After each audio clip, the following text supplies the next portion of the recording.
I'll just make a note to remember one of our godbrothers who departed the world just 2 days ago, Paradhyeya Prabhu, who most of you, I presume, didn't personally know. Don't worry, there's a whole eternity ahead. Did you have his association sometimes? No.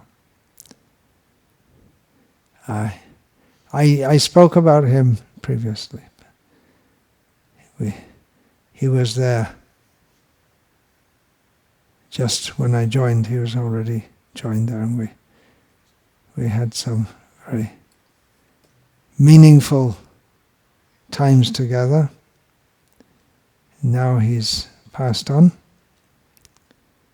Congratulations to his wife also for being a wife for the last few years when he was physically incapacitated. She wouldn't have thought of doing anything else, as any traditional Hindu wife wouldn't think of doing anything else.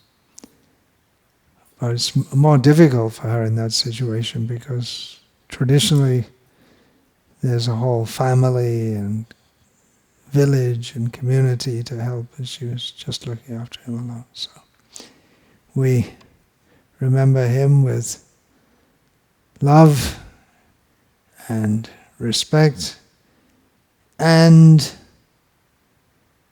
knowing very well that there's nothing to be lamented.